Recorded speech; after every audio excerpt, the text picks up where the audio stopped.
अस्सलाम वालेकुम स्टूडेंट्स, उम्मीद है आप सब खैरियत से होंगे।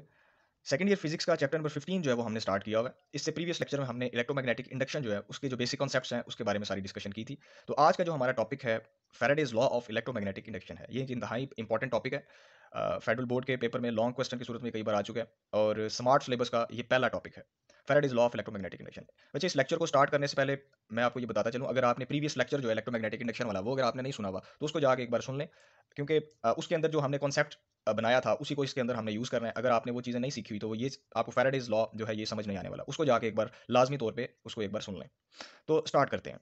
अब फैराडेज लॉ जो है उसकी जो एक तो फिगर है वो आपके सामने बनी हुई है। ये आपके पास रेलिंग्स हैं, ठीक है? रेलिंग से रिलेटेड आपने पहले भी ये टॉपिक किया हुआ है। रेलिंग्स हैं और रेलिंग्स के ऊपर एक कॉपर वायर जो है ये हमने रखी हुई है। ठीक हो गया? अब ये जो कॉपर वायर है ये इन इन रेलिंग्स के ऊपर इस तरह से मूव कर सकती है। आगे-पीछे इसको हम मूव करवा सकते हैं और हम इसको करवाएँगे।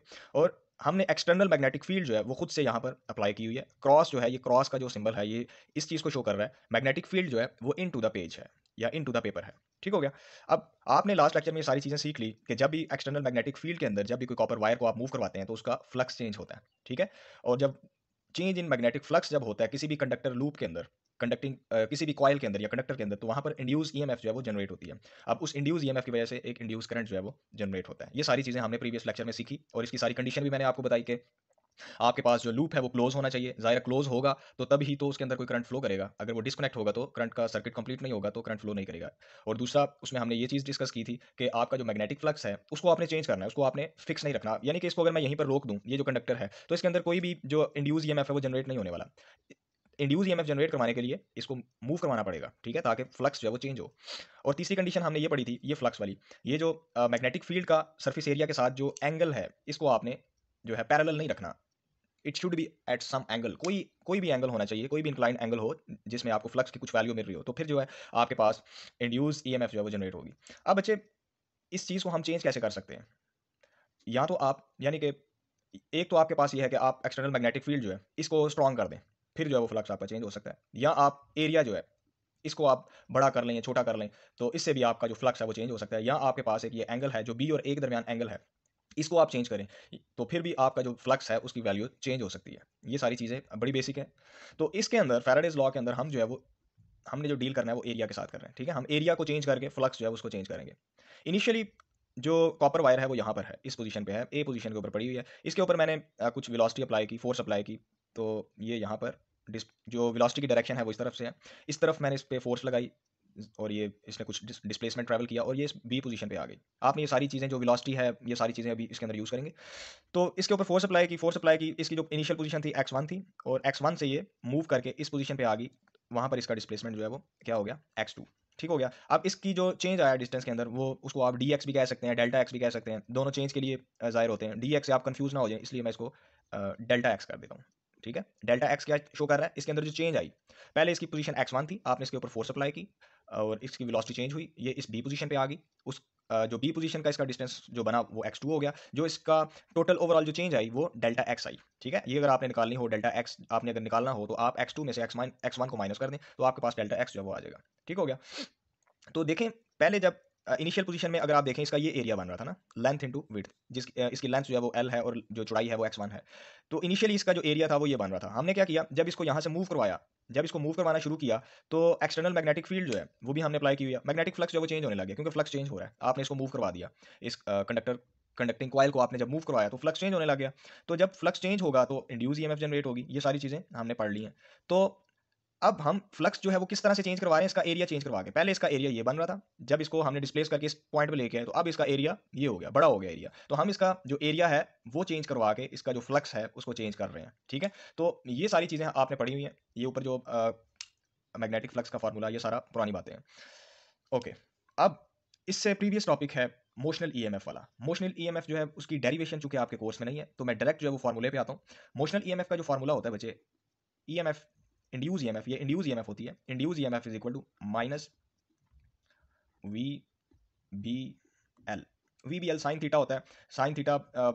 साइन थीटा जो एंगल है ये बेसिकली वेलोसिटी और इस बी के दरमियान होता है, क्योंकि वेलोसिटी इस डायरेक्शन में है, magnetic field into the page है, तो साइन थीटा जो है वो 90 डिग्री बना रहा है। वेलोसिटी इस डायरेक्शन में है और magnetic field into the page है, अगर आप इसका एंगल देखें वो 90 डिग्री बन रहा है, तो वो 90 और वो साइन 91 हो जाता है। तो ये आपके पास मोशनल EMF का जो फार्मूला है वो आ गया। इसका जो प्रूफ है वो आपके कोर्स में नहीं है, तो इसलिए मैं इसको डायरेक्ट फार्मूला जो है वो यहाँ पे मैंने लिख दिया। आपने बस इस फार्मूले को ज़हन में रखना है, ये मोशनल EMF का फार्मूला है, ठीक है।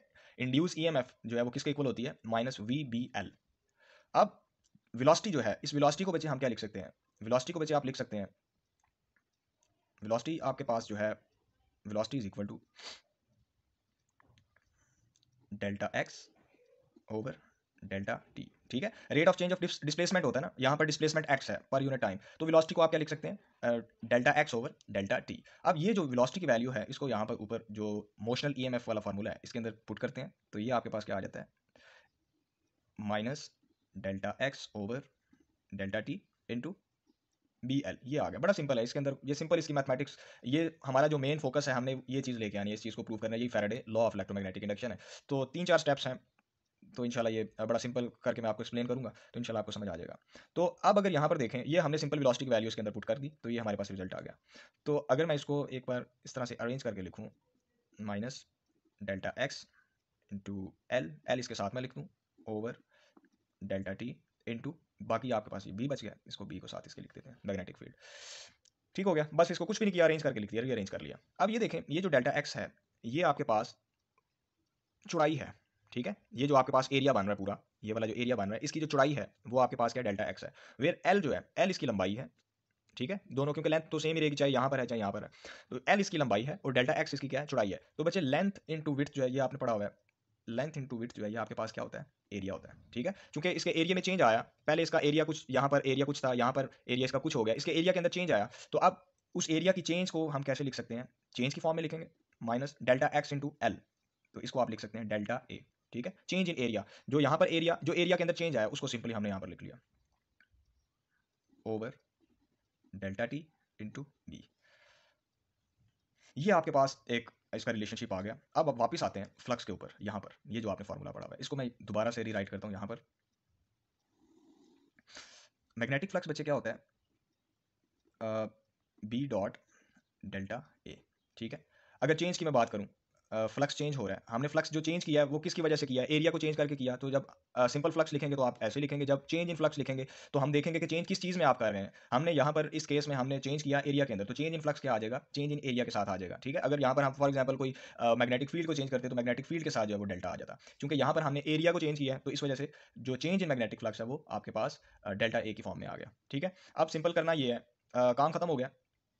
अब ये वाली जो वैल्यू है इसको सिंपल यहाँ पर हमने पुट कर देना है और आपके पास जो है वो आंसर आ जाएगा। इसको एक बार मैं रीअरेंज करके लिख लेता हूँ, ये इसको आप लिख सकते हैं minus B dot delta A, ठीक है, ओवर डेल्टा टी। अब ये जो वैल्यू है ये वाली वैल्यू मैं यहाँ पर यूज़ कर रहा हूँ, क्योंकि ये इसका जो न्यूमरेटर है वो आप देख सकते हैं सेम है, तो इसकी जगह मैं डेल्टा 5m भी पुट कर सकता हूँ, फ्लक्स भी पुट कर सकता हूँ। तो उसको जब मैं यहाँ पर पुट करूँगा तो ये आपके पास बचे, जो इसका रिजल्ट आएगा ये हो जाएगा माइनस डेल्टा 5, यहाँ पर बेशक आप एम भी लिख लें, मैग्नेटिक फ्लक्स है, ओवर डेल्टा टी।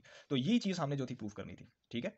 ये आपके पास ये सबसे आप ये कह लें कि इलेक्ट्रोमैग्नेटिक इंडक्शन की जो मैथमेटिकल स्टेटमेंट है वो आपने जो है प्रूव कर दी।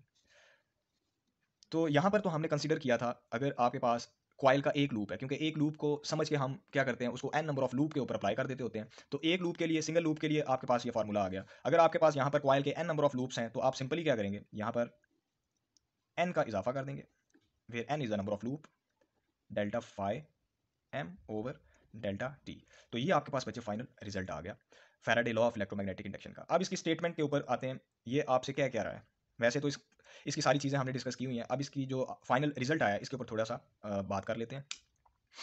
ये बच्चे आपको ये बात कर रहा है, ये आपके पास इंड्यूस ईएमएफ है, ईएमएफ, ठीक है। तो इसको आप कैसे पढ़ सकते हैं, the average EMF induce in a conducting coil having n number of loop is equal to the negative of rate of change of flux. ये जो पोर्शन है अगर आप इसको देखें, ये rate of change of flux ही तो है, ये जो आपका ऊपर आया था ये क्या है, rate of change of flux है।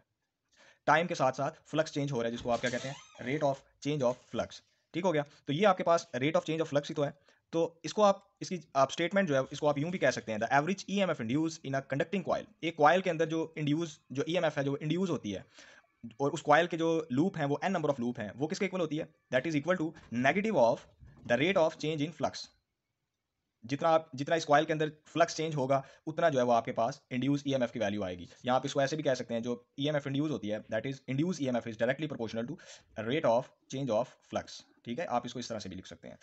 यानी कि जो इंड्यूस ईएमएफ है, इस कॉइल के अंदर जो ईएमएफ इंड्यूस होने वाली है, इस कंडक्टर के अंदर जो इंड्यूस करंट जो पैदा होगी, जो कि यहाँ पर हमने गलवानोमीटर भी अटैच कर रखा है, जब आप इसको मूव करवाते हैं तो ये कुछ लाजमी तौर पे कुछ कोई डिफ्लेक्शन शो करेगा। ठीक है, तो इस कॉइल को इसके अंदर मैग्नेटिक फील्ड के अंदर मूव करवाने की वजह से जो इसके अंदर इंड्यूस ईएमएफ जनरेट होगी, वो किसके ऊपर डिपेंड करती है? That is rate of change of flux. ठीक है, जितना ज्यादा आप इसके अंदर फ्लक्स में चेंज लेके आएंगे, उतनी ज्यादा जो है वो आपके पास इंड्यूस ईएमएफ की जो इंड्यूस करंट है वो पैदा होगी। जो कि मैंने लास्ट लेक्चर में आपको ये बताया भी था, आप जितना तेजी से मूव करवाएंगे, जैसे वहां पर हमने कॉइल और मैग्नेट की बात की थी, यहाँ पर आप इस कॉइल की बात कर लें, आप इसको जितना तेजी से मूव करवाएंगे, जितना तेजी से इधर लेके जाएंगे, उतनी ज्यादा इंड्यूस ईएमएफ जो है वो जनरेट होगी, क्योंकि इसका डायरेक्ट रिलेशन है। ठीक हो गया। तो ये उसकी कंडीशन में भी हमने पढ़ा था कि चेंज इन मैग्नेटिक फ्लक्स जो है वो होगा, तब जाके आपके पास इंड्यूस ईएमएफ आएगी। अगर आप इसको स्टिल यहीं पे रखी रखें तो कोई इंड्यूस ईएमएफ जो है वो पैदा नहीं होगी।